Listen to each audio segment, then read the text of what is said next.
কোটার জায়গায় কোটা রইল, মেধার জায়গায় মেধা। সোনার বাংলা ধ্বংস করে টোকাই হলো নেতা। সাধু সাবধান, জয় বাংলা, জয় বঙ্গবন্ধু।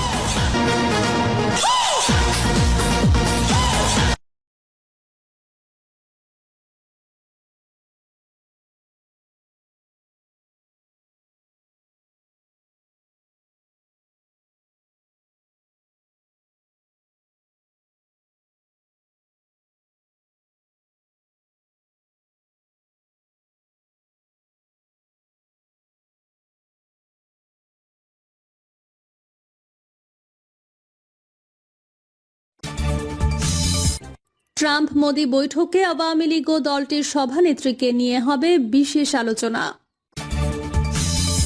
জানাবো শেখ রেহানার পরিবার, কেঁচো খুঁড়তে বেরিয়ে আসছে দুর্নীতির সাপ। এবং সর্বশেষ জানাবো হঠাৎ কেন গর্জে উঠলেন ছাত্র সমন্বয়করা। এতক্ষণ শুনছিলেন সংবাদ শিরোনাম, এবার বিস্তারিত। ট্রাম্প মোদি বৈঠকে আওয়ামী লীগ ও দলটির সভানেত্রীকে নিয়ে হবে বিশেষ আলোচনা। সদ্য নির্বাচিত মার্কিন প্রেসিডেন্ট ডোনাল্ড ট্রাম্পের সাথে আগামী মাসে বৈঠকে বসতে চলেছেন ভারতের প্রধানমন্ত্রী নরেন্দ্র মোদি। প্যারিসে আর্টিফিশিয়াল ইন্টেলিজেন্স বিষয়ক একটি আন্তর্জাতিক সম্মেলন অনুষ্ঠিত হতে চলেছে আগামী 11-12 ফেব্রুয়ারি। সেই সম্মেলনে যোগদান করবেন মোদি ও ট্রাম্প। দেশটির পররাষ্ট্রমন্ত্রী এস জয়শঙ্কর দুই রাষ্ট্রপ্রধানদের বৈঠকের বিষয়ে প্রাথমিক আলোচনা সেরেছেন ওয়াশিংটনে। ট্রাম্পের শপথ গ্রহণ অনুষ্ঠানের পর এস জয়শঙ্কর বৈঠকে বসেন মার্কিন পররাষ্ট্র সচিব মার্কো রুবিও এবং জাতীয় নিরাপত্তা উপদেষ্টা মাইক ওয়ালজের সাথে। জানা যাচ্ছে, এই আলোচনায় প্যারিসে আগামী মাসে ট্রাম্প মোদির বৈঠকের ব্যাপারে দুই মার্কিন কর্তার সাথে কথা হয় ভারতের পররাষ্ট্রমন্ত্রী।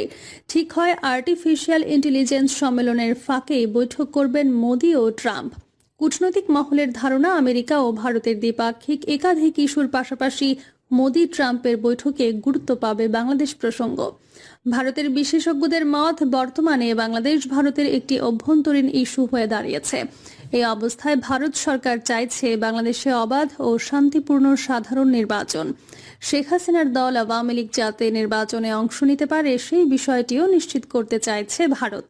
একই সাথে শেখ হাসিনার বাংলাদেশে প্রত্যর্পণের পর প্রতিহিংসা পরায়ণ নীতি যাতে তার বিরুদ্ধে গ্রহণ না করা হয় সেটি নিয়েও ভারত নিশ্চয়তা চাইছে। এমন পরিস্থিতিতে অত্যন্ত গুরুত্বপূর্ণ ভূমিকা পালন করতে পারেন ডোনাল্ড ট্রাম্প। তাই আগামী মাসে প্যারিসে মার্কিন প্রেসিডেন্টের সাথে আলোচনায় বাংলাদেশ প্রসঙ্গ তুলতে চান মোদি। এই প্রসঙ্গে বিদেশ